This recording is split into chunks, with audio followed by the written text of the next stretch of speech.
Bueno, hola a todas y todos. Bienvenidos a esta 19ª jornada de investigación del Instituto de Investigación en Ciencias Sociales IDICSO, de la Facultad de Ciencias Sociales de la Universidad de El Salvador.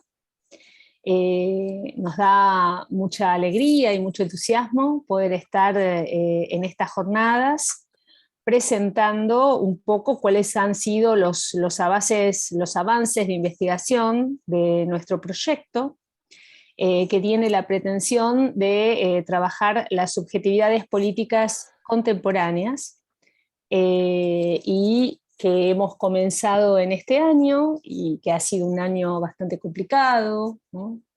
Un año de pandemia, un año donde, bueno, a partir de ahora, por suerte, se han abierto un poco las bibliotecas, los archivos y demás, pero donde todavía muchas veces nos encontramos y trabajamos desde la virtualidad, y eso genera también, seguramente, nuevas construcciones de subjetividades y también nuevas formas o nuevos cruces en relación a lo que hace a la política, y a la construcción de prácticas y de discursos políticos, y también de plataformas y medios de comunicación, que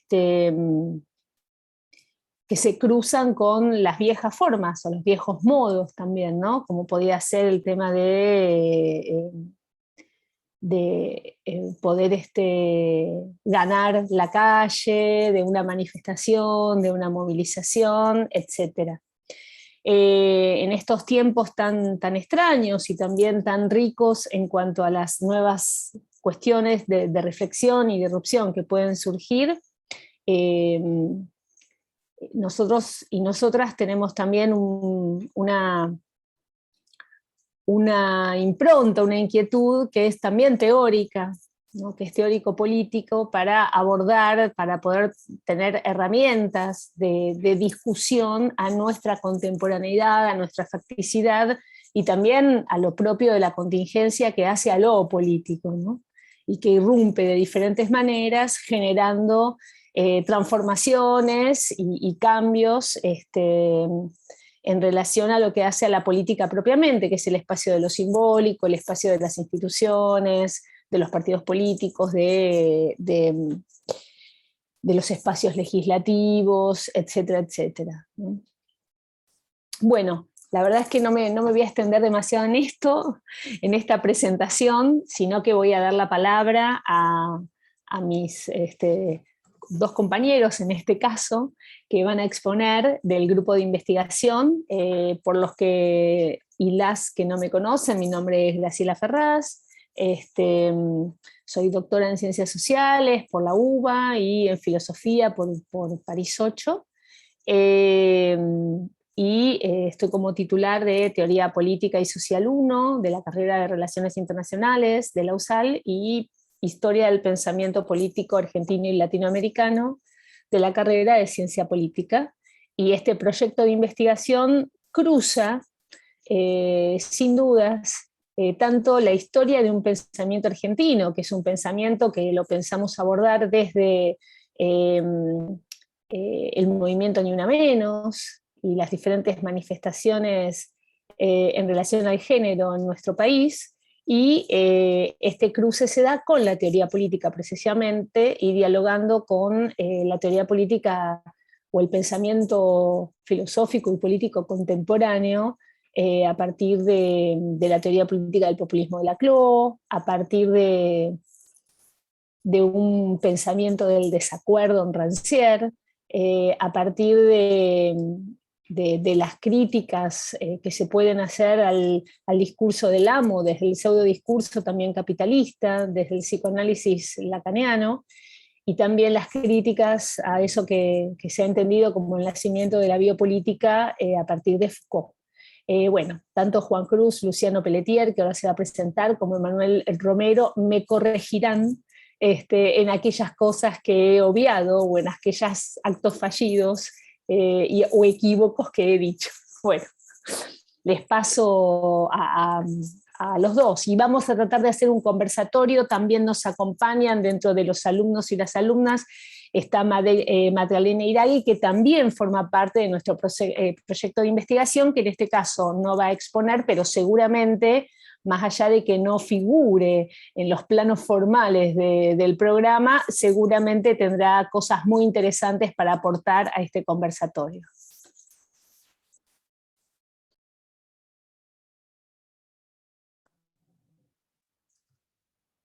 Buenas tardes a todas y todos. Tomo la palabra de nada más porque fui nombrado primero, así después yo te dejo la palabra a vos. Se me está tirando un poco el celular, así que dígame si se corta o algo.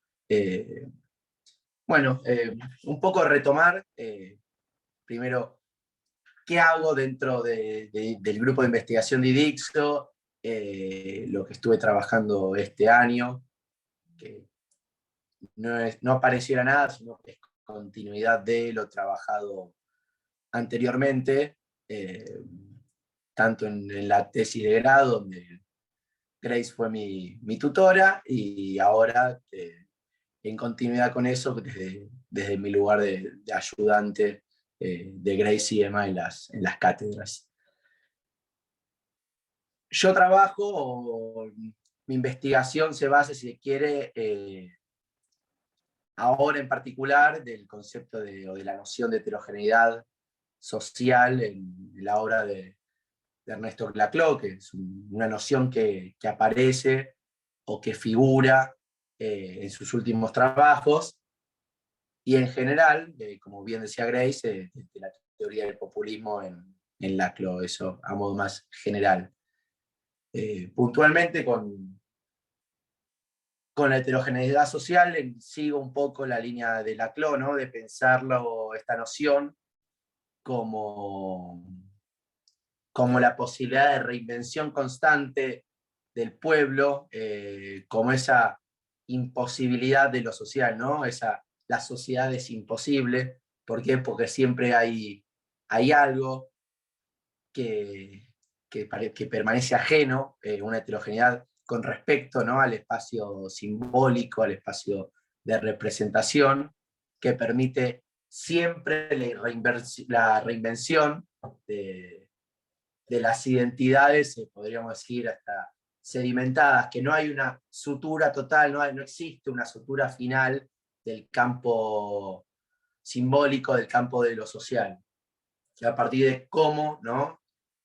Teoriza, va a pensar Laclau, me pareció interesante, un poco de lo que estoy haciendo ahora es reconstruyendo la discusión, sobre todo a partir de los pensadores argentinos, después para dar un pasito en una segunda instancia, profundizar más en la discusión a partir sobre todo de la lectura de Bataille y Stalibras, pero ahora en este primer momento reconstruyendo la discusión de Gropo, Aboicarles y Melo sobre qué entienden, sobre cómo piensan y qué lectura hacen de la heterogeneidad en Laclau. Laclau, precisamente en La Razón, vamos a ver que hay, ¿no? Una herencia o retomo una lectura de Bataille, de Stalibras, sobre todo, y en esto me quedo yo, en la figura del lumpen proletariado, es el lumpen proletariado que aparece por abajo para Laclau primero, pero también aparece por arriba, ¿no? En esa, cuando retoma el concepto marxista del lumpen proletariado a partir de las lecturas de Stalibras, aparece, ¿no? Desde abajo, y cómo se recupera por arriba, ¿no? En el momento parasitario, si se quiere,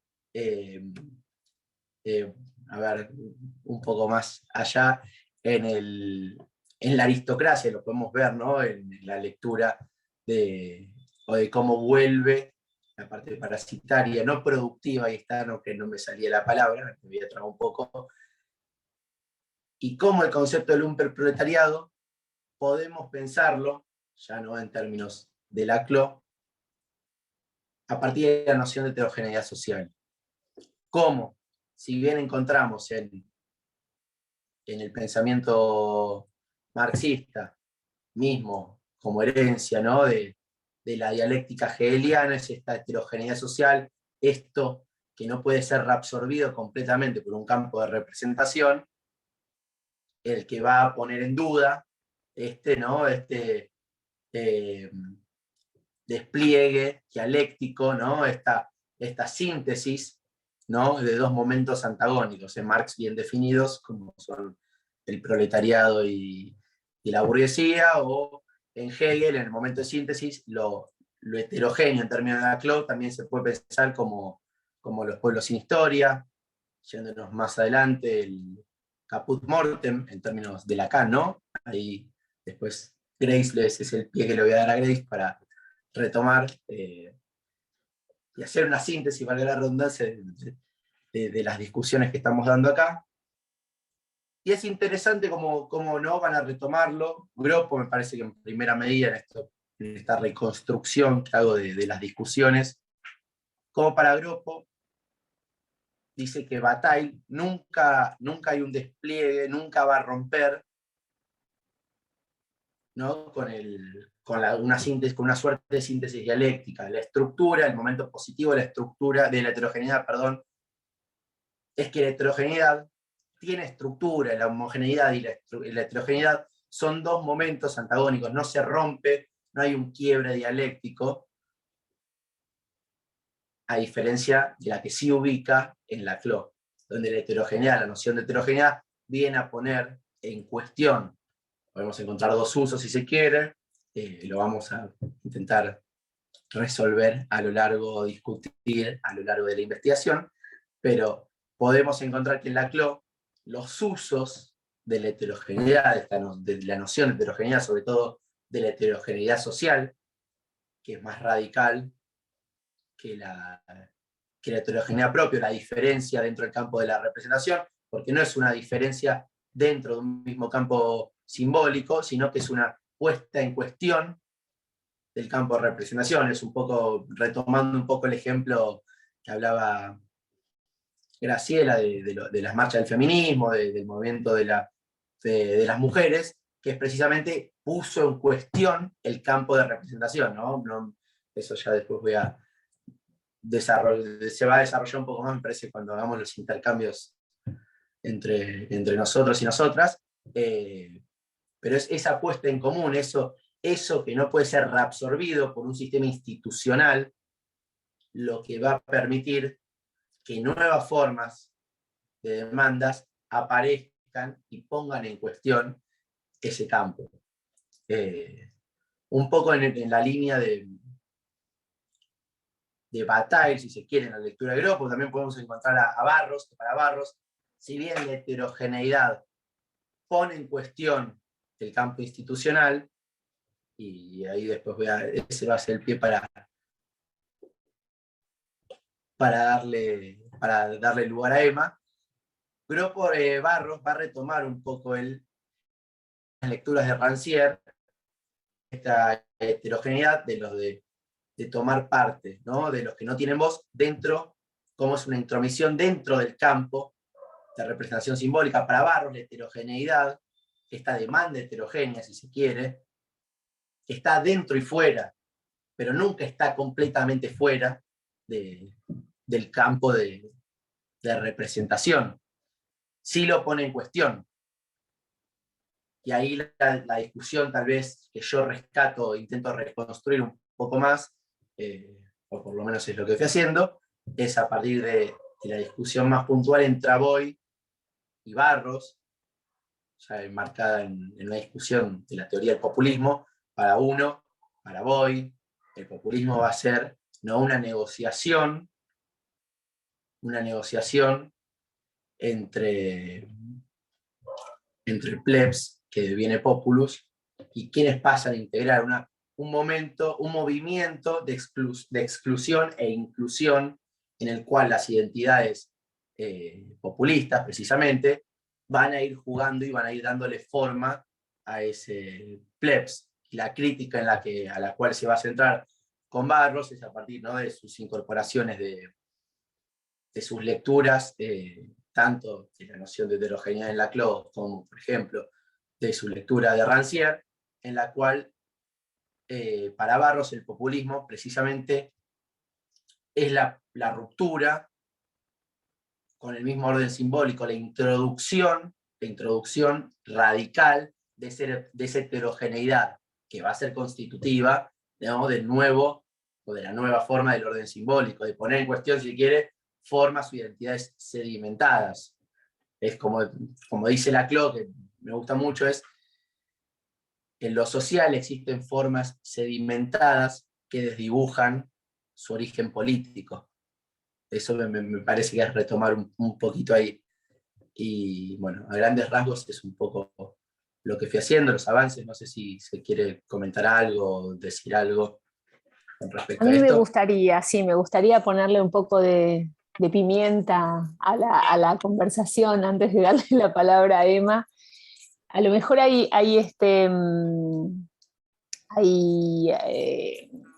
otras personas, alumnos, alumnas que escuchan ahora o que van a escuchar después, no importa, cuando esto esté, cuando se pase y demás, no sé, imagino así las luminarias pasando en continuado las jornadas del IDIXO, no sé, en un film de Instagram de la universidad y de la facultad. Entonces ahí digo, bueno, por ejemplo, Laclau tiene un planteo de representación distinto, ¿no? A lo que en general, o sea, tiene un planteo muy propio de representación, muy laclausiano, por decirlo de alguna forma, ¿no? Para él la representación no es tal en principio como la entendemos nosotros, no sería esa relación entre soberano y súbdito de la teoría hobbesiana. Me parece que tampoco es esa representación delegativa en el sentido del contrato social rusoniano, tampoco es esa representación simbólica, si se quiere, que ha sido muy trabajada en lo que hace sobre todo a la articulación política de fascismo o de nazismo, ¿no? Que es una representación donde el gobernado es el activo y donde fue un acto fallido, donde el gobernante es el activo y los gobernados son pura pasividad, ¿no? Sino que está pensando un mecanismo de una dinámica de doble representación. Así que en principio me gustaría que, si podés, Jota, aclares un poquito eso, porque ir a la heterogeneidad de lleno también es, bueno, pasar por alto este tema que en Laclau es fundamental, y es cómo él piensa esa doble representación, y después pasar a conversar o charlar un poquito más qué es esto de plebs populus, que ahí sí me parece que ya Emma puede intervenir también con si hay o no, por ejemplo, sinonimia entre los que tienen parte y los que no tienen parte en Rancière, para poner en juego, primero, qué es la representación entonces para Laclau, qué lo distingue de otros, incluso de, de cuál sería su aporte, para volver un poco a Giuseppe Duso en relación a la crisis de representación que estaríamos viviendo en la actualidad, ¿no? Que es esto, ¿no? Como una crisis de identificaciones, de identidades, de pertenencias y de representación también. Hay una deflación, diría Lacan, del nombre del padre, de la autoridad, de lo simbólico, de la ley. Eso también habla de una crisis de representación, que algunos dicen crisis de la democracia. Yo creo que hay que hacer una distinción también ahí, porque se trata de dos cosas. ¿Para qué nos sirve a nosotros en una realidad como esta, tan alocada, por decirlo así, tan desregulada en todos sus goces, trabajar estos autores?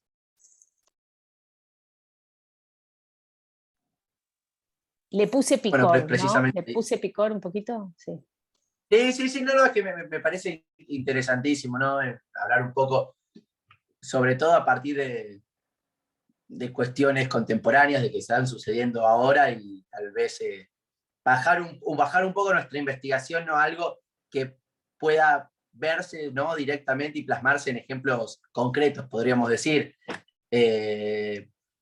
La cuestión de la representación para Laclau juega un poco con eso, es romper un poco con la idea, y me diste el pie con Duso, de poner en cuestión lo que se entiende, o por lo menos lo que, en términos de uso, si quiere, las sociedades democráticas entienden como representación, es estar en lugar de, que en realidad lo que va a encontrar en ese estar en lugar de, es una cuestión más estamental, una representación típica estamental del feudalismo que se viene a poner en cuestión, o que el mismo pensamiento, sobre todo a partir de Hobbes, viene a poner en cuestión.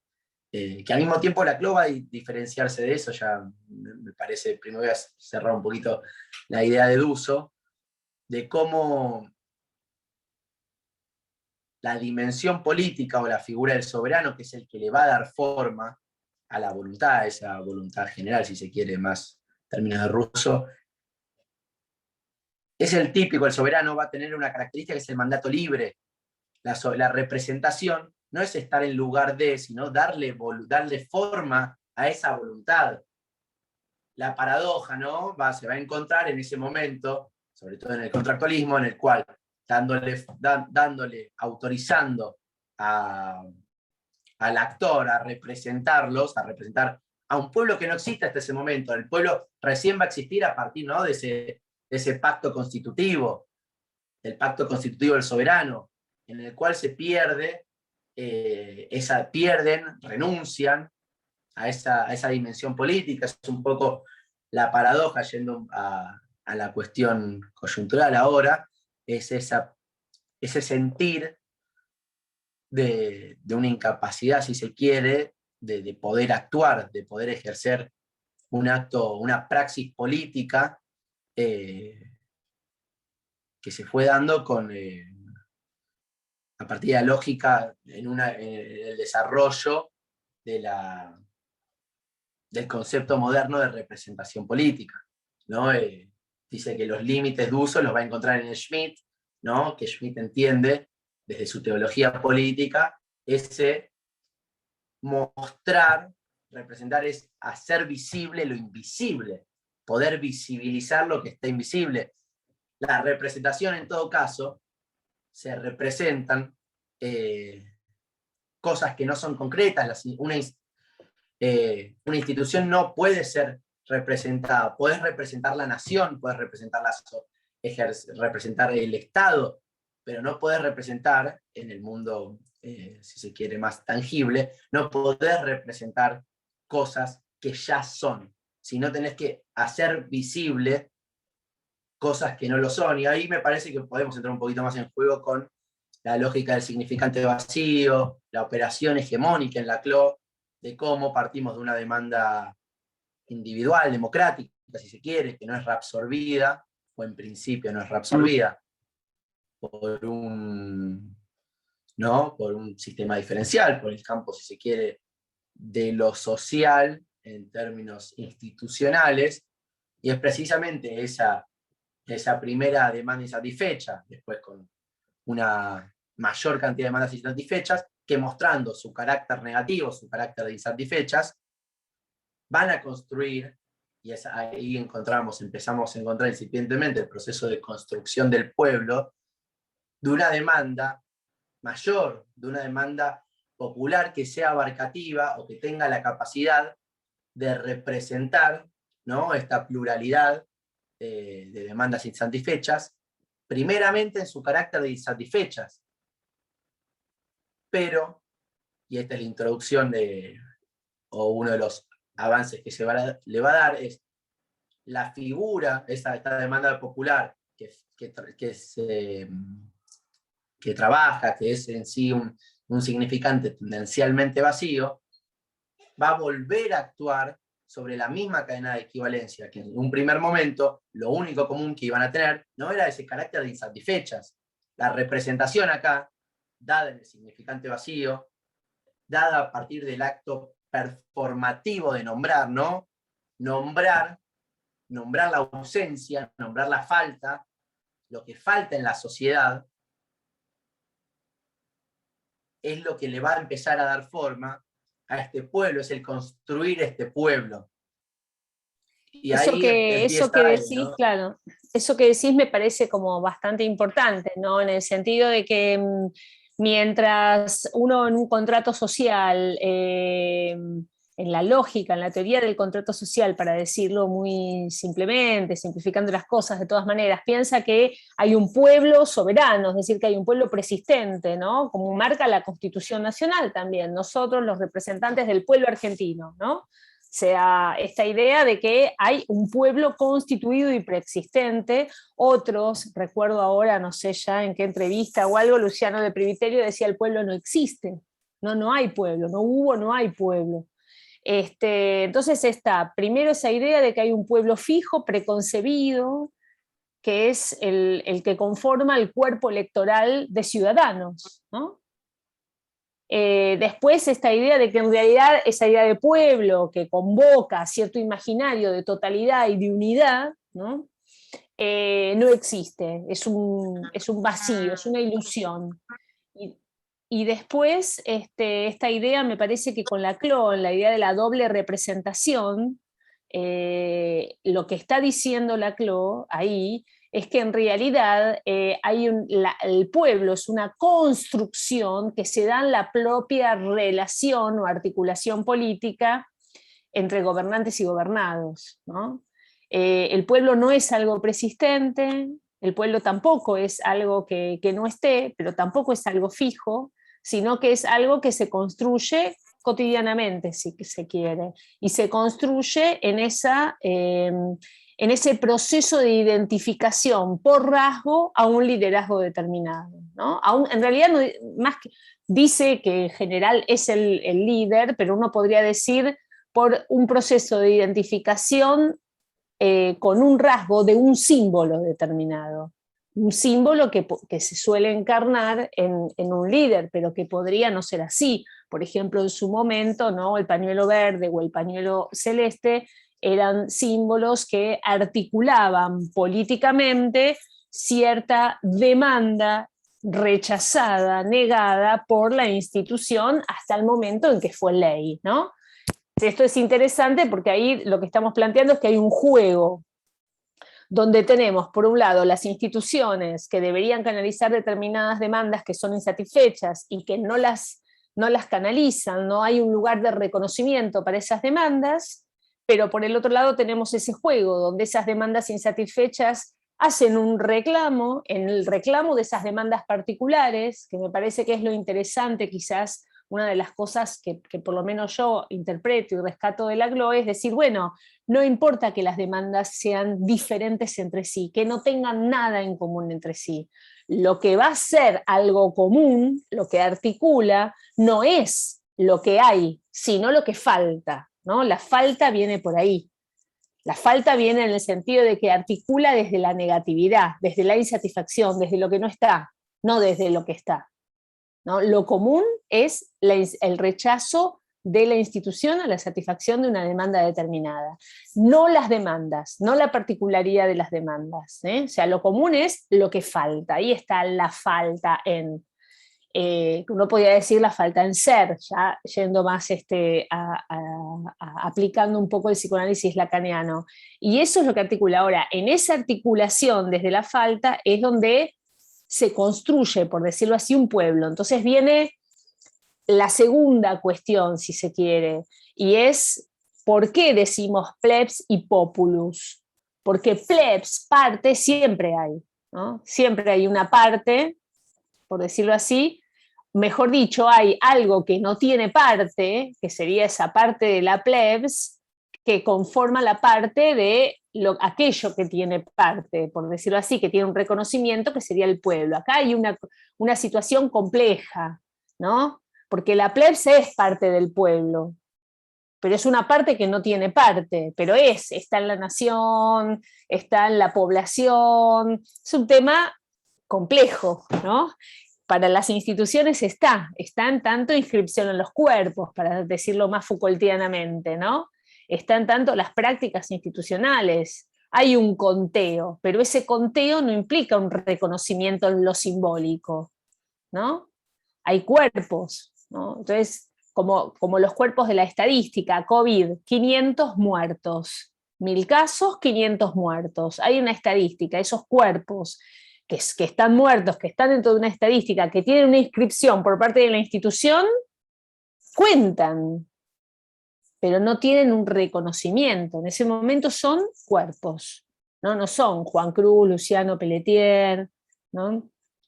Docente de la carrera de Relaciones Internacionales, de la materia de teoría política en la Universidad de El Salvador.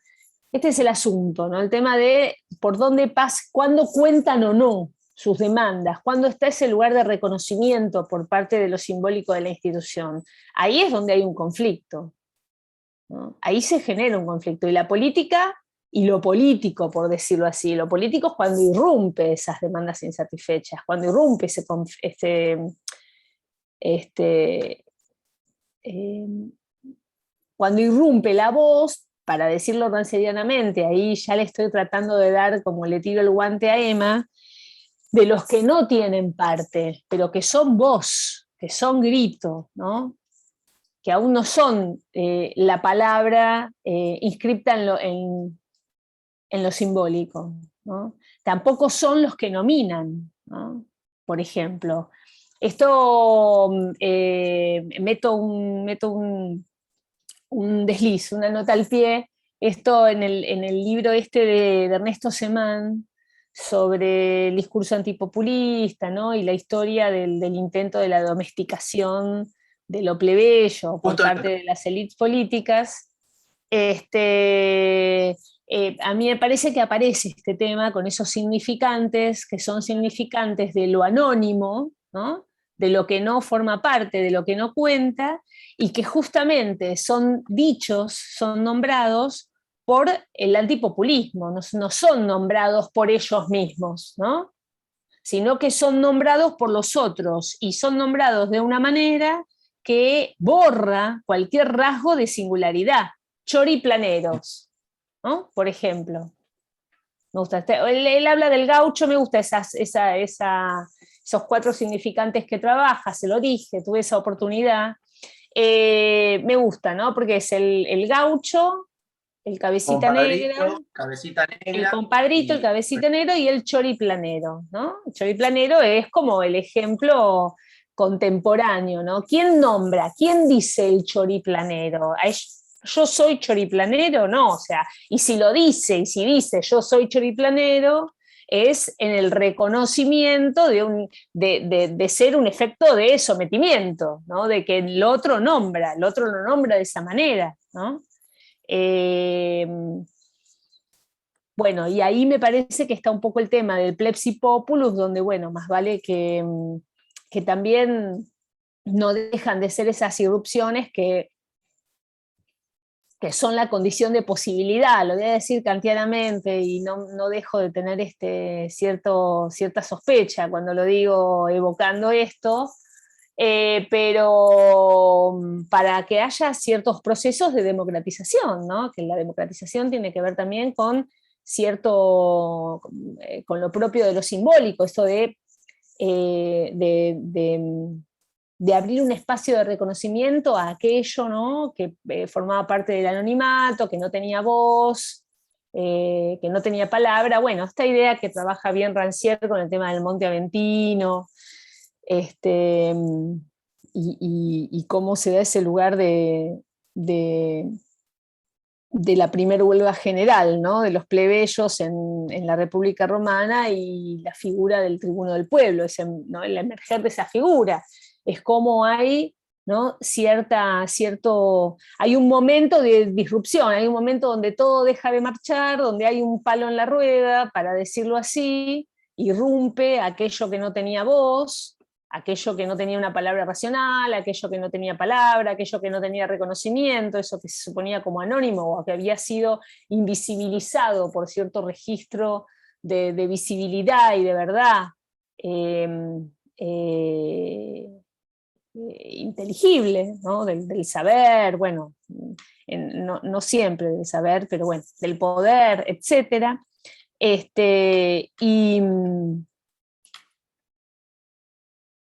Y en esa irrupción, en eso que todo deja de marchar, hasta que se restabilizan las cosas, hasta que vuelve todo a marchar, ¿no? Satisfactoriamente, hasta que hay un reacomodamiento de la autoridad, del discurso del amo, eh, ese reacomodamiento implica también cierto cambio en lo simbólico, ¿no?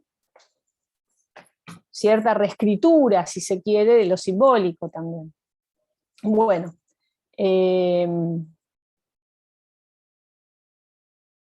y me imagino que estas son herramientas teóricas que nos sirven para ver lo que está pasando un poco ahora, ¿no? Ahí Emma va a comentar un poco, quizás, no sé, qué te parece a vos de estas diferencias o clivajes, porque fuimos de la representación al ples populos, ¿no? Y ahora un poco a ver ahí qué pasa, cuáles son las disonancias, si se quiere, entre plebs o no, o hasta dónde plebs populos y los que tienen parte y los que no tienen parte, ¿no? Creo que por ahí podría retomar esas mismas preguntas a través de un pequeño rodeo que quizá me va a permitir, en principio, pensar las respuestas de un modo menos espontáneo.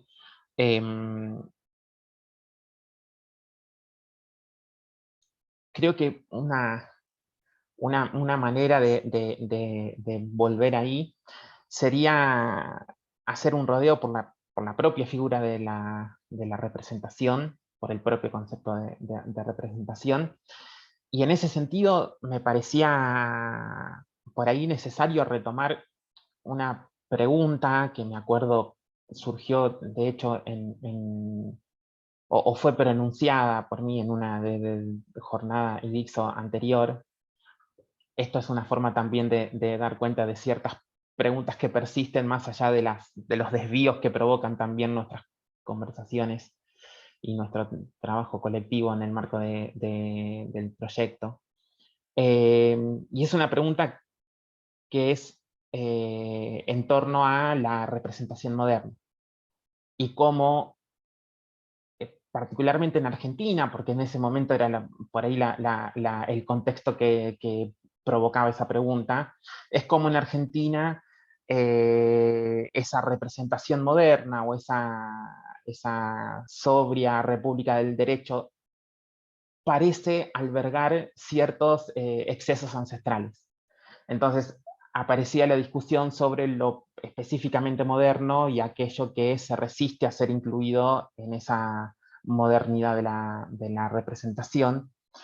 En este sentido en particular, en el sentido de que esa pregunta por los representantes singulares de la democracia moderna, de la democracia moderna argentina, se inscribiría en otra pregunta que es más espaciosa, teniendo en cuenta eso, que intenta apaciguarla, pero al mismo tiempo no puede hacerlo del todo, que es la pregunta precisamente por esa representación moderna. Entonces, es una inscripción de una pregunta en otra que presume el carácter indefectiblemente moderno de ese objeto, y que es acechada por un litigio que provoca esa genealogía del representante, en torno a cuya peculiaridad no dejan de rondar los espectros del caudillismo. La pregunta había aparecido así, hace ya más de un año. Y las alternativas de responder esa pregunta también se habían configurado quizá de este modo. Una alternativa podría ser que frente a esa presencia incesante de los antepasados absolutamente borrosos, difusos y excesivos del representante moderno, podría seguir estableciéndose que la modernidad, en este caso la modernidad sudamericana, es tardía y es fallida, y preguntar por lo tanto a partir de esa premisa cómo en la representación moderna eso que es premoderno y todas sus pervivencias, que son las pervivencias de su atraso particularmente, insisten en ser alojados en la concepción de una representación moderna. Pero la sospecha que apareció ahí es que también podría pensarse como una segunda alternativa, y que es la que en ese momento a mí me parecía más interesante, y que consiste en pensar de qué modo esa misma pregunta pudo provocar quizá en algún momento de la historia nacional un desorden singular de esos tiempos, de la modernidad y del atraso que la precedió, y desestabilizar, por lo tanto, las fronteras presuntamente nítidas entre la tradición y lo moderno. Una forma de hacer que esos fantasmas que provenían del fondo del pasado fueran suplantados, fueran reemplazados ya definitivamente en medio de en medio de un lineal progreso indefinido, por las formas ya específicamente modernas de nuestras democracias contemporáneas. Esa pervivencia de lo que no es moderno en lo ya específicamente moderno es trabajada por Rancière de una forma bastante peculiar en El odio de la democracia. Es algo que habíamos empezado a charlar el otro día. Y es pensado particularmente porque implica un rodeo por una discusión que asume la forma de un litigio bastante problemático entre Rancière y dos autores que son bastante contemporáneos, que son Jean-Claude Miner, y particularmente el libro que Rancière discute son las tendencias criminales de la Europa democrática, que habrían llevado al asesinato del pastor, que es el título precisamente del libro que retoma Jean-Claude Milner, y que fue escrito no mucho tiempo antes por Benny Lévy. Como hablábamos el otro día, son extraños intelectuales franceses que después de su paso por el maoísmo, de hecho uno de ellos, Benny Lévy, fue en cierto sentido el escriba de Jean-Paul Sartre, y que por una peripecia cuyo abordaje nos derivaría hacia otro asunto, terminaron yendo a los arcanos del judaísmo e intentando restituir frente a una Europa que se consideraba víctima del exceso democrático propio de la democracia contemporánea, pretendían restituir el viejo lazo del pastor con su rebaño, que precisaba precisamente de la voz divina en la boca de un pastor humano, como había ocurrido entre Dios y Moisés en la escena inaugural, digamos, de los textos que ellos estaban revisitando, como una forma de restituir un lazo que había sido roto por precisamente una primera aparición que asumió ya en los antiguos el nombre de democracia. En ese encuentro primero de la filosofía con la democracia, particularmente Platón en la Grecia antigua ya había, según la lectura de Rancière, ya había lidiado con ese lazo roto, porque precisamente la democracia era la que había roto ese lazo, y que por lo tanto había tenido que preservar, digamos, como si se tratara de un archivo que ya no puede funcionar en su actualidad en esa democracia, en la república que Platón estaba ideando, al mundo de la fábula. Y había reemplazado esa vieja fábula del pastor y su rebaño, como la forma que hasta entonces había asumido la figura del mandato y de la obediencia, a través de otra fábula que es la de los guardianes de la ciudad que tienen oro en sus almas, hasta llegar a los artesanos que apenas tienen la plata. Entonces, en ese sentido, uno de estos autores, particularmente el que evoca ese asesinato del pastor perdido, asume ese rodeo que había tenido que hacer Platón, porque Platón no solamente arrojó al mundo de la fábula la metáfora del pastor, sino que lo conservó nostálgicamente, dice Rancière, en la propia República, en el corazón de la República, para que sea una forma de distinguir dos tipos de gobierno. El buen gobierno, que asumiría ese modelo, y el gobierno democrático, que sería la perturbación del buen gobierno y por lo tanto la subversión de todas las jerarquías, el corazón de las cuales era precisamente la jerarquía que establecía el pastor con su rebaño. Entonces recuerdan que ese olvido del pastor o la figura del pastor perdido debía ser revertida en la Europa contemporánea. Porque había un exceso propio de una democracia, que era una democracia ilimitada, que asumía la figura de un individualismo extremo, el individualismo de masas, arrojadas a los vaivenes ilimitados del mercado, arrojadas al reino del consumo, y a la satisfacción puramente egoísta de sus placeres. Entonces, lo que me interesaba en este sentido es que ahí hay, por un lado, una pervivencia de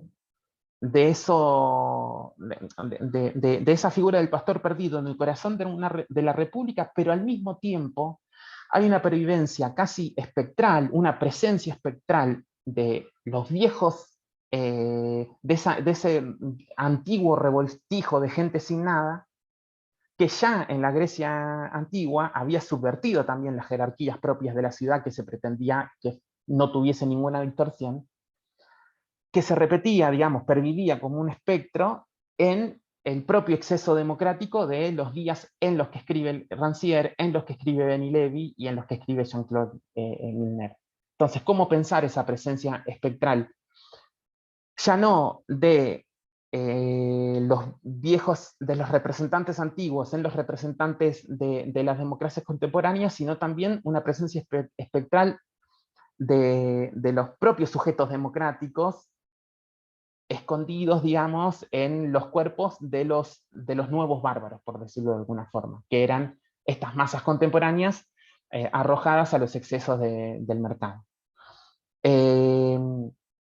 Hay una correspondencia ahí que señala Rancière con cierta nitidez, y es que la misma subversión que provocaba ese gran animal popular en la democracia ateniense, y la subversión de todas las jerarquías que estaban provocando en este imperio de la nada, como va a decir Benny Levy en su libro, que estaban provocando los sujetos más estrictamente contemporáneos. Esta figura de la relación entre lo permoderno y lo estrictamente moderno, este pensamiento en torno a las fronteras que pretenden dividir con nitidez lo que ya ha sido y lo que está por ser, que piensa a la tradición y sus pervivencias desdichadas y a la modernidad con las promesas por lo que va a venir, quizá podría pensarse, y esto ya me gustaría tirarlo, digamos, como parte de la discusión, pero para retomar algo que en la discusión ya fue dicho, o algunas cosas que en la discusión ya fueron dichas, que es la figura del anacronismo. Se está pensando muchísimo en la figura del anacronismo como aquella simultaneidad de aquella simultaneidad de lo no contemporáneo en lo contemporáneo, en la versión de Koselleck y de la historia intelectual, y que aparece Rancière de una forma bastante peculiar, porque parece saltearse las discusiones propias de la historia intelectual para, en cierto sentido, recusarla de todos modos, pero al mismo tiempo abrir un posible diálogo, que no sé si vamos a llegar a abordarlo hoy, pero que permitiría pensar esa relación en su ambivalencia, y no como una crítica nítida, directa y concluyente, sino que esta figura del anacrónico creo que en Rancière permite pensar de otro modo Koselleck, quizá. Lo anacrónico, en principio, a partir de una definición básica, podríamos pensar que evoca la idea de un tiempo que no tiene su lugar en otro tiempo, y que por esa razón le resulta radicalmente heterogéneo. Hay algo que particularmente pervive en esa figura de lo no contemporáneo en lo contemporáneo, que enlaza los tiempos históricos con los tiempos míticos, los tiempos circulares, los tiempos propios de las transfiguraciones, que se sustraen a una concepción de la historia lineal, ya fuese cristiana, progresista o revolucionaria. Entonces, rechazar el anacronismo en ese sentido implicaría, en principio, rechazar esa coexistencia de temporalidades heterogéneas que habitarían un mismo tiempo. Rancière, que en este caso se preocupa por la forma en la que Michelet representó el pueblo, y por eso me parecía oportuno traer esto, por el hecho de que ese historiador francés, que es como el historiador psicoanalista en el sentido, en el sentido de que va a descifrar las almas del pasado, que son las almas de esos muertos que hablaron demasiado pronto sin saber, por lo tanto, qué significaban esas palabras, cuya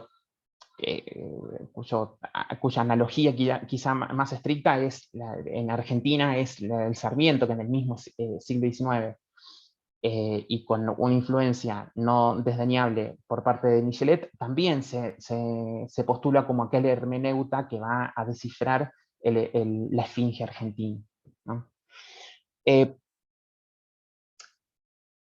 Traigo esto porque eso que pretende indagar Rancière en torno a Michelet es la figura de una temporalidad donde el exceso de las palabras, precisamente de los muertos, nunca es más que un tartamudeo de aquellos que todavía, como decía recién, no saben hablar bien o que todavía no saben bien de qué hablan. Digamos, es esa disposición de un balbuceo propio del tiempo de la infancia de la humanidad, que precede, por lo tanto, a lo que paulatinamente va a conducir a una lengua ya constitucionalizada en su adultez, que es la lengua de la sobria República del Derecho.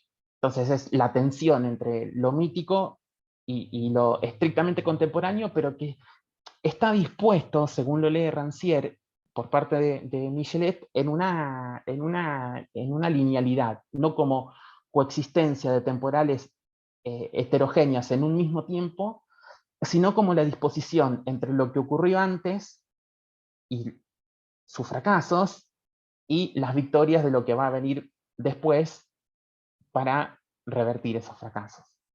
Entonces, Michelet toma la idea de ese tartamudeo de Vico, para quien la poesía antigua era un lenguaje precisamente de la infancia. Podríamos pensar cómo ahí están los bárbaros, de nuevo, y siempre que leí esto pensé Graciela, tus clases y la figura del bar de la democracia ateniense como aquella lengua incomprensible, que precisamente era una revocación del logos legítimo, en cierto sentido.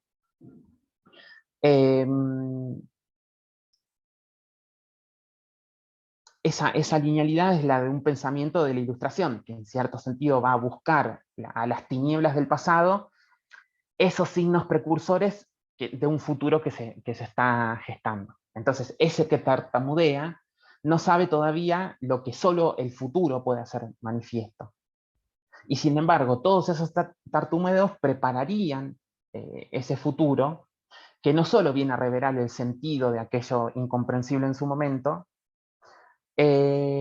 sino que viene a revocar todo anacronismo, en el sentido de que desde esa perspectiva no hay anacronismo, lo que quiere decir que no hay necesidad de denunciarlo, por lo tanto, porque ahí se hace funcionar positivamente lo que excluye el anacronismo, es decir, una temporalidad completamente homogénea, que es la temporalidad que terminaría, según la perspectiva de Rancière, construyendo Michelet. Entonces, ese vivir demasiado pronto, ese vivir sin saber lo que significaban esas vidas, que es las almas que va a ir a buscar Michelet, haciendo resucitar a los muertos, es la condición normal de aquello que está incluido en una visión evolutiva de la historia. Ahora, cuando esa evolución se interrumpe, cuando esa evolución empieza a temblar, dice Rancière, Entonces el acento se desplaza hacia la denuncia de la ilusión de los tiempos, de las temporalidades ilusorias, y se acusa todo eso de anacronismo, es decir, a la heterogeneidad de las temporalidades. Entonces el concepto de anacronismo ahí se transforma simplemente en un sinónimo de retraso. Aquellos que están con un velo en sus ojos y que no pueden ver cómo evoluciona una historia. Entonces, la idea de Rancière es revertir, salir de ese juego entre la temporalidad plena, donde está todo presente, donde incluso hasta los muertos hablan, ¿no?, en la resurrección de sus almas y en el anuncio de lo que vendrá, como una calma de eso que en el pasado estaba revuelto.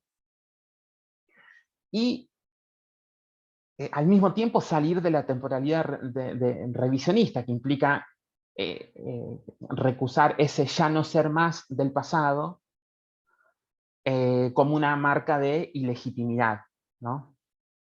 Rancière lo que se propone es pensar que todo tiempo determinado puede asumir la forma de un encuentro entre temporalidades heterogéneas y no concordantes, ¿no? Y ahí aparece lo que vos decías, Grace, en torno a la primera secesión de la plebe, que es la que termina narrando Ballanche, Pierre-Simon Ballanche, en un libro que se llama Fórmula General de la Historia de todos los pueblos, aplicadas a la historia del pueblo romano. Y ahí es súper interesante, me parece, esa beta, porque estamos rondando las propiedades del lenguaje, qué significa tomar la palabra, por parte de aquella parte de los que no tienen parte, y cómo pensar la figuración de esos pueblos como pueblos anacrónicos por una sola razón, y es que son pueblos inactuales. Pero no porque no se trata de una actualidad que en la versión revisionista es pensada como aquello que ocurrió indefectiblemente en el pasado y cuya presencia en el fondo del presente, por lo tanto, es ilegítima, sino una inactualidad que en verdad es una interrupción de la actual sucesión de las cosas, ¿no? Entonces, contra la norma histórico-sociológica, que opondría la longitud del tiempo, es decir, la longue durée de Brodel, que está como un susurro reconocido, por ejemplo, en Futuro Pasado de Koselleck, que opondría esa longitud del tiempo al carácter efímero del acontecimiento, es el desdoblamiento de la temporalidad, ¿no? Pensar contra eso, contra esa norma histórica y sociológica al mismo tiempo, pensar las temporalidades específicas producidas por momentos que son de condensación y de aceleración del tiempo al mismo tiempo. Aquello presuntamente efímero en realidad crea líneas temporales que son líneas temporales en descarte y en oposición con respecto al tiempo normal de las evoluciones sociales, ¿no? Son palabras que aparecen como palabras sin lugar porque son pronunciadas fuera del lugar y fuera de la verdad, como dice Rancière. Y acá hay un juego con la contemporaneidad estrictamente que es interesante, porque Rancière recuerda que ese fragmento circuló como panfleto, el de la primera secesión de la plebe, que fue escrito en 1829, y que fue discutido en lo que Rancière llamó la Noche de los Proletarios, entre los años 30 y 40 del siglo XIX en Francia. Circuló, digo, como un panfleto en la ocupación de la Plaza del Pueblo de Rennes en 2016, que precisamente era un movimiento de lucha contra la ley del trabajo, la reforma radical de la reforma laboral. En ese sentido es un movimiento en sí mismo de una inactualidad que se hace eco de la tentativa de los obreros que en el tiempo de Ballanche buscaban perturbar el ciclo normal de los días y las noches. Entonces, esa refutación del orden normal de las cosas es por principio inactual. Ahora, esa inactualidad no puede alimentarse sino de pensamientos inactuales. Hay una historia de esas rupturas, hay una historia de eso que es inactual. Entonces, ya no es posible el encadenamiento normal de la causa y el efecto, o del pasado y del presente, sino que esas escenas inactuales, en las que fue interrumpida la consecución lineal de una historia, se tejen entre sí, se traman entre sí, y en su propia distancia, anacrónica podríamos pensar, configuran otro territorio de lo posible, ¿no? Abro de nuevo la discusión, insertando algunas cosas, digamos, de lo que ya habían dicho ustedes, Graciela y Juan, pero arrojándola por ahí a este otro plano que implica un pensamiento del lenguaje, como ese lenguaje propio de la infancia de la humanidad pensada por Vico, que fue retomado por Michelet, que fue retomado por Ballanche, que fue retomado por Pedro de Angelis, que era el archivista y el escriba de Rosas, era un lenguaje que rompía ya desde su inicio las fronteras que después se pretendieron quebrar un lenguaje común de la humanidad, que es la lengua de los sabios y la lengua de los ignorantes, como en la propia poesía de la infancia de la humanidad ya se anunciaba un lenguaje tautológico, que es quizá el lenguaje que habita en el seno de toda filosofía, de toda ciencia erudita, para pensar la forma en la que Rancière piensa la historia erudita de los anales, o la historia del saber de los tiempos modernos. Interrumpo acá, me quedaron un montón de cosas para decir, pero se me hizo bastante largo, entonces prefiero dejar de hablar y volver a abrir la conversación. No, la verdad que fue un recorrido sumamente interesante, y un recorrido que tiene y amerita, ¿no?, cada uno una arista y una deriva diferente, ¿no? Me parece que abre muchas puertas, enriquece el debate que estamos planteando, que estábamos proponiendo hoy, y a su vez abre otras derivas interesantes, que nos podrían dar toda otras jornadas de discusión. En principio,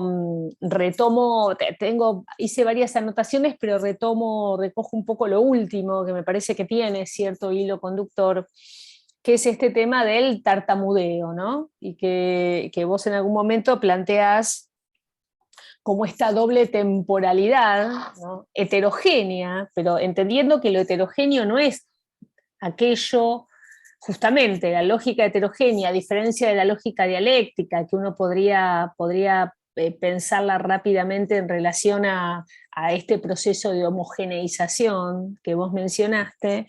Lo heterogéneo implica que no hay un antagónico, los pares dicotómicos que se complementan, como podía ser cristiano-pagano para Kosellev, precisamente, y para la historia conceptual. Exacto. Y leer, ¿no?, y leer diacrónicamente en relación a este par, si se quiere, sincrónico, cierto periodo de la historia, ¿no? Sino que lo heterogéneo implica que hay cierto lugar de reversibilidad, es decir, eros tánatos, para decirlo en otros términos más freudianos, ¿no? Que no hay que es una lógica estratégica, si se quiere, ¿no?, que es de otro orden. Y ahí me parece que voy a volver a esto del barbar, ¿no?, porque el barbar es ese lenguaje que se aparece a uno sin sentido en relación al otro, ¿no? Sin sentido sencillamente porque no se entiende, porque es algo del orden de otro idioma, no traducible porque no está dentro del registro de epistémico, cognoscible de la persona que está queriendo interpretar, para decirlo así muy sencillamente, ¿no? Sí. Sí. El diálogo se hace posible, y se hace posible porque es de un sujeto a otro sujeto, es decir, desde un lugar de reconocimiento del otro. Cuando eso no se da, hay un sinsentido. Ahora uno podría decir, este sinsentido acecha siempre, porque siempre es inconmensurablemente imposible, ¿no? Reconocer al otro como una unidad. Eso es solo parte de una ilusión, o sea, siempre va a quedar algo que acecha y que es del orden del sinsentido.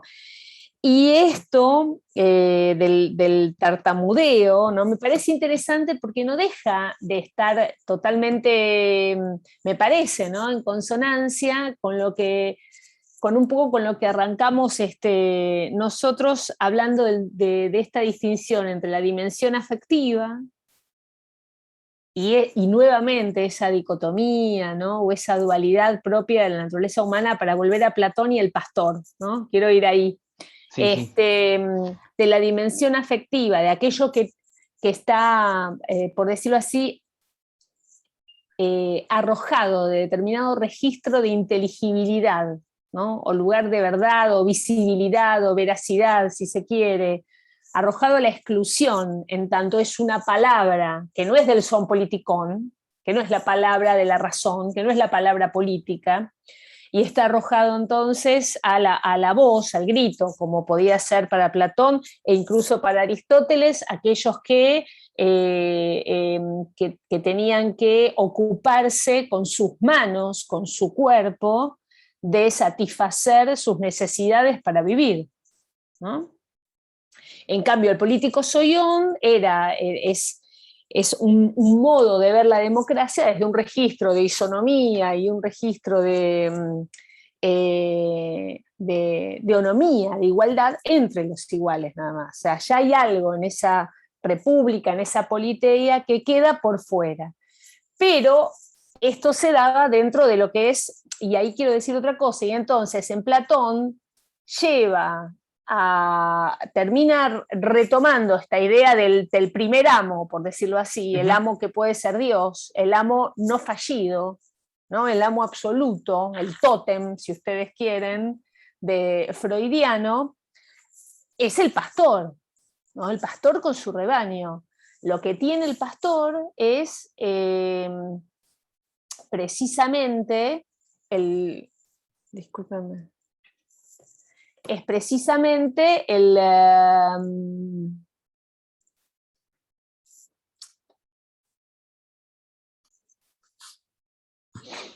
lo que tiene el pastor es lo que hace a ver, voy a retomar el hilo.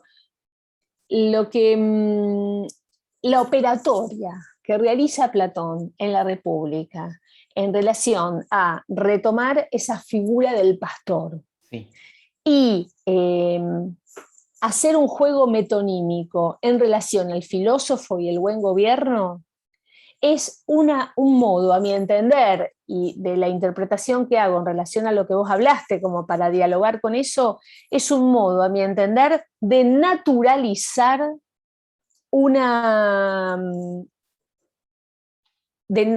el lugar de quién gobierna y de quién es gobernado, ¿no? Una naturalización, para decirlo demasiado rápidamente, un lugar de naturalización que no es ajeno a la Ilustración y a Kant, que no es ajeno a la idea de progreso propio de la modernidad, donde hay esta evolución, esta normalización que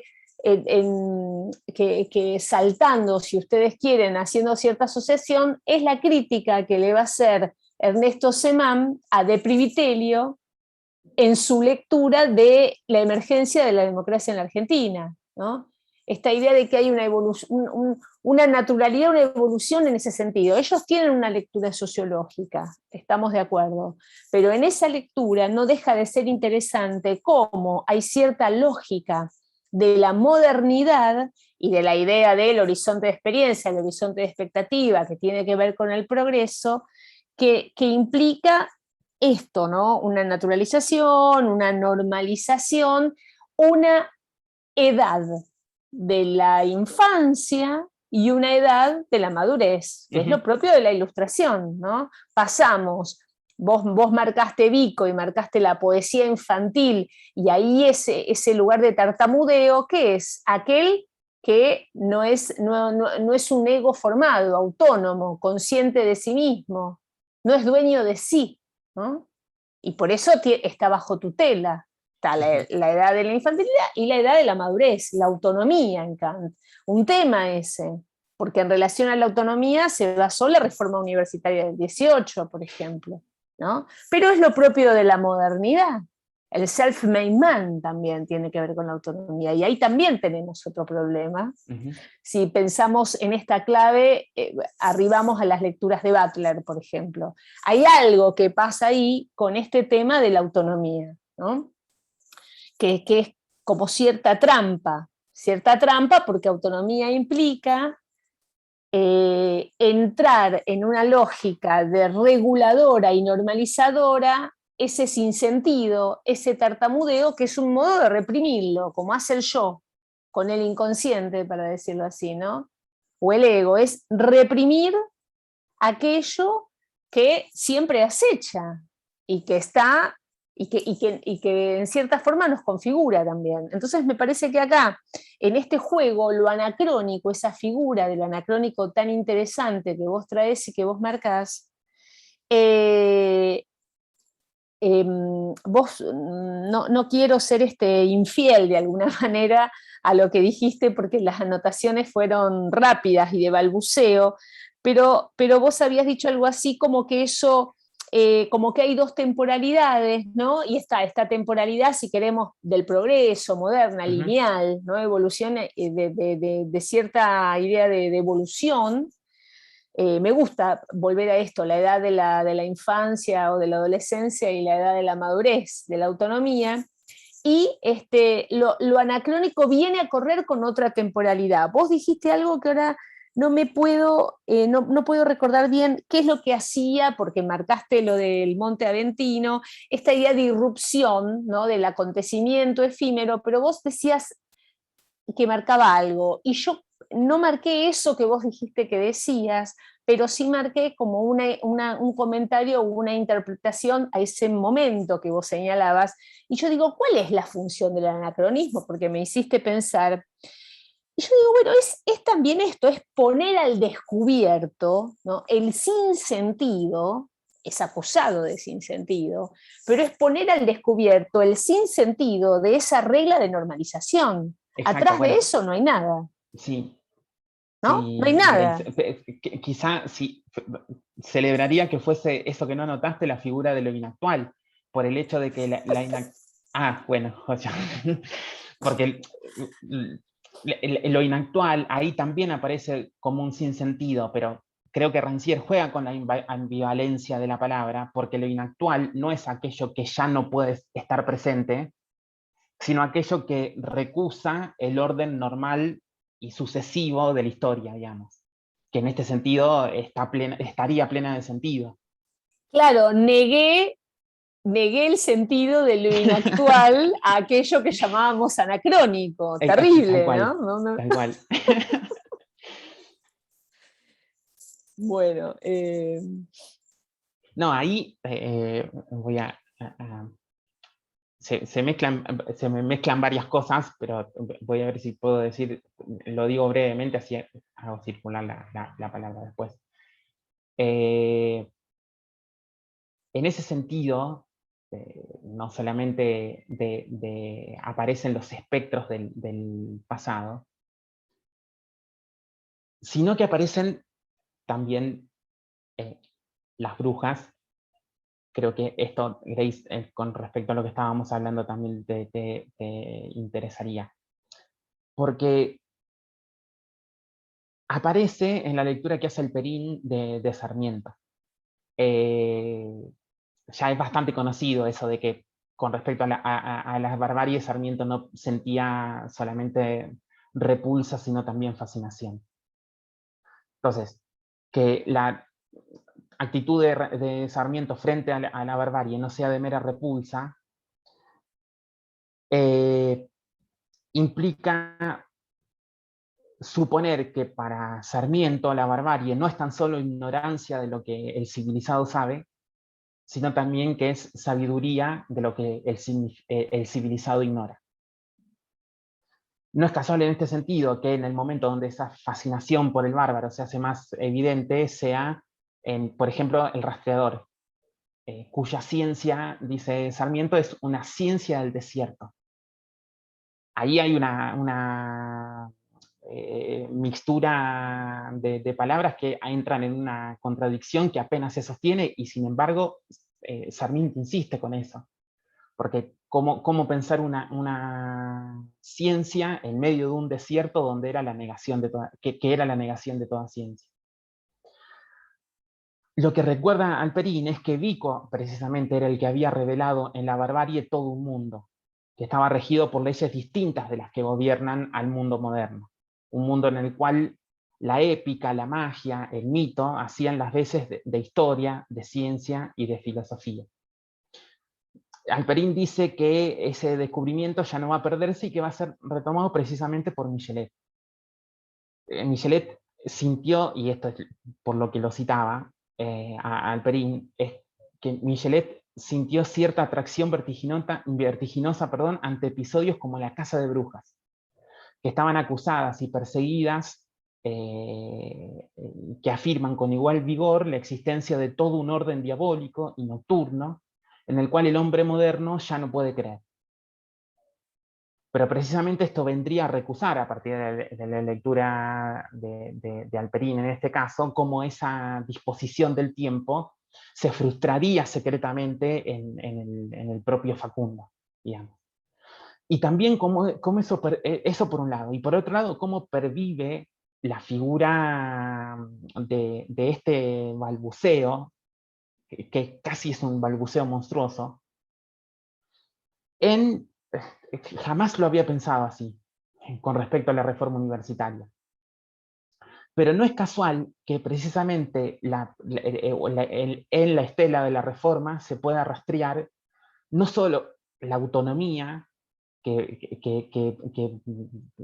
es la pervivencia de Kant, no me parece que sea casual que también ahí esté el Ariel de Robot, y que la figura de Calibán venga a funcionar no solamente como una forma de pronunciar el originario antiimperialismo propio de la generación de la Reforma, haciendo que Calibán, haciendo que del imperialismo yanqui, el exceso de su mercantilismo, asuma la forma monstruosa de Calibán, sino también como una denuncia del propio exceso de las masas democráticas. Y ahí esa ambivalencia, cada vez la siento más notoria cuando leo, por ejemplo, a Deodoro Roca. Hay un texto de Roca que escribe, no es el Manifiesto Liminar, sino uno muy contemporáneo, y que habla precisamente de la presencia de Calibán en esa ambivalencia, no como una denuncia al imperialismo yanqui, sino también como una denuncia del propio exceso de las masas democráticas, inscribiéndose, por lo tanto, no solo en la lectura de Rodó, sino también en la que hace Rubén Darío, en la que hace Paul Grusac, que son herederos de la lectura que retomó La Tempestad de Shakespeare en plena escena de la Comuna de París. La Comuna de París de 1871 es el pueblo calibán que viene a perturbar el buen orden en ese sentido. Y no es casual tampoco, me parece, que el rastreador se llame Calíbar, que es un anagrama del anagrama. Es la figura bárbara y monstruosa, herencia de Calibán, y Calibán al mismo tiempo es el anagrama de los caníbales que habían sido leídos por primera vez por Montaigne como ya no un sujeto monstruoso, sino como una denuncia al interior de la propia modernidad que estaban haciendo con el descubrimiento de América.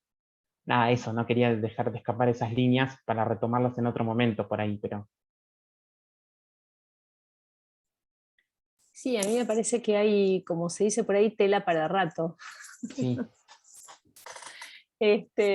Bueno, no sé si me gustaría como escuchar no sé, una ronda, unas preguntas, un comentario.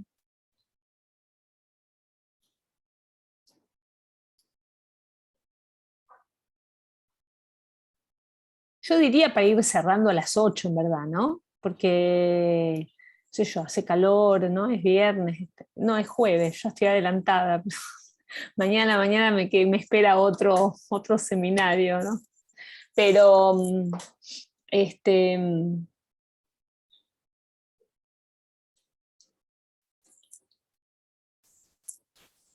no sé si quieren decir algo más.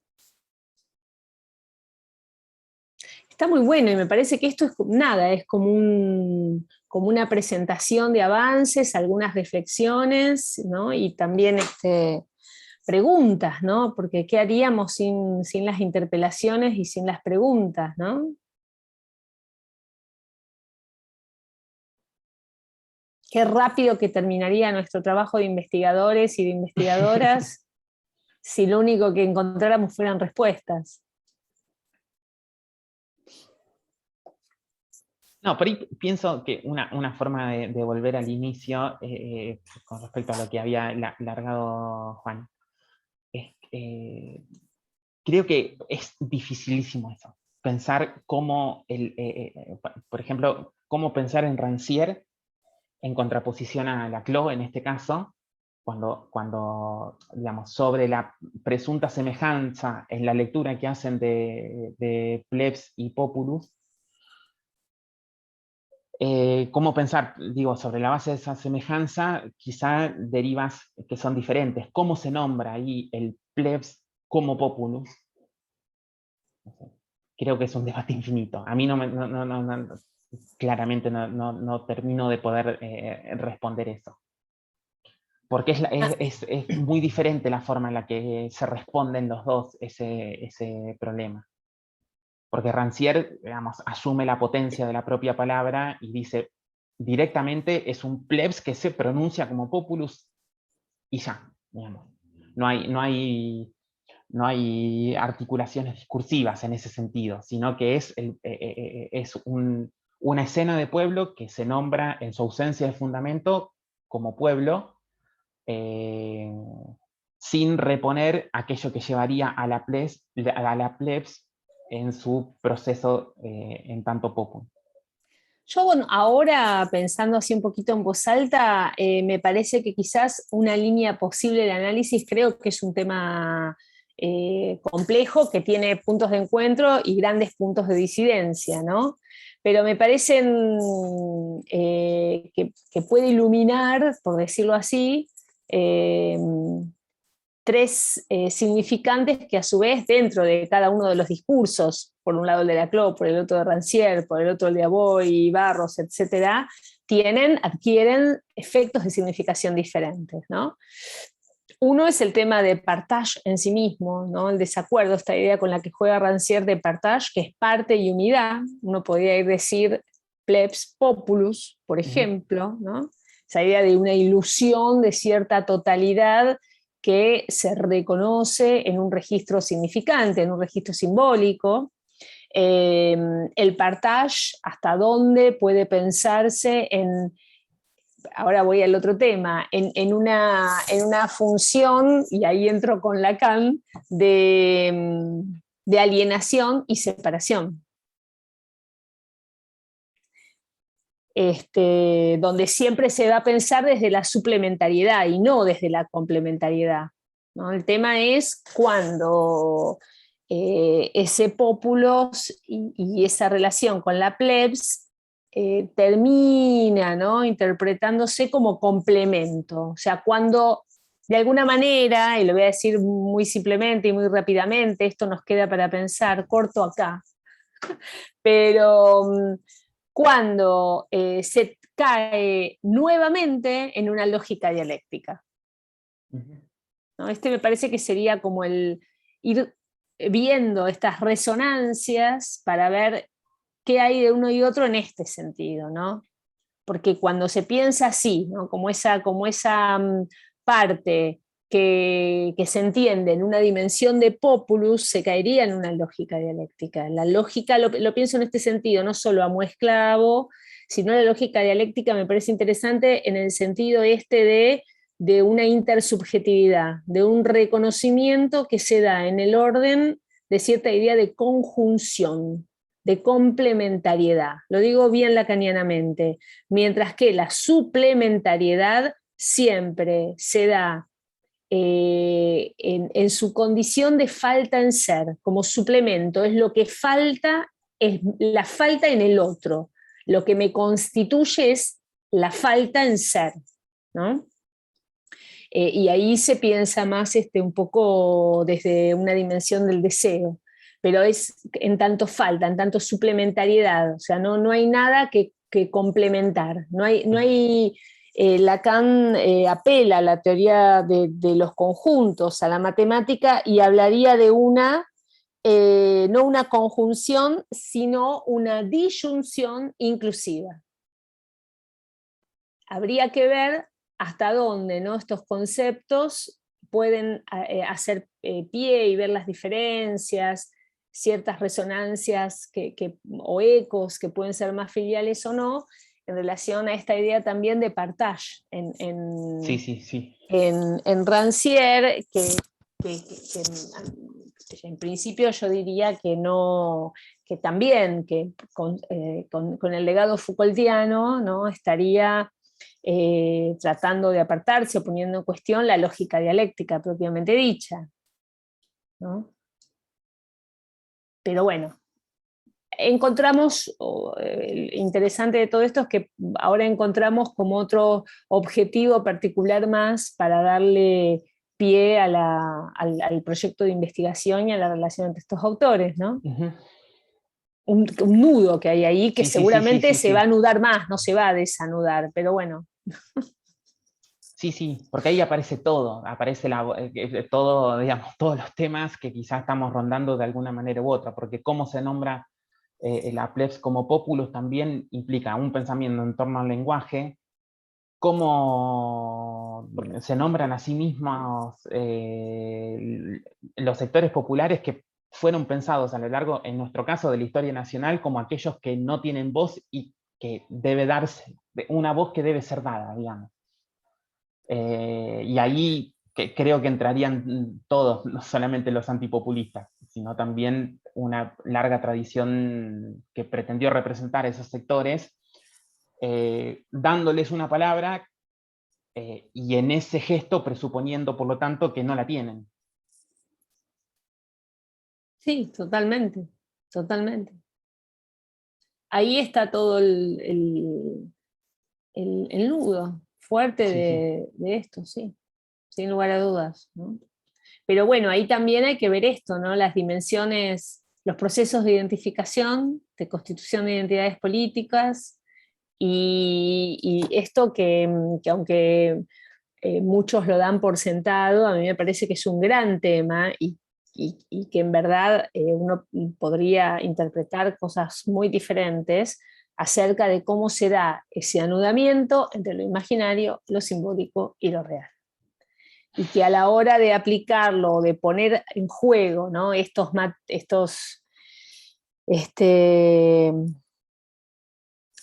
registros, estas dimensiones del psicoanálisis a las teorías políticas o a las reflexiones sobre la política y lo político, dan cuenta de otras cosas. Hay más, quizás muchas veces, confusiones que, no digo, están articulados sin lugar a dudas, pero bueno, dependerá de, justamente, Plebs Populus habla de esto también, habla de cómo se da ese anudamiento, ¿no? El Monte Aventino habla de cómo se da este anudamiento de alguna manera. Hay diferentes maneras de interpretar esto, ¿no?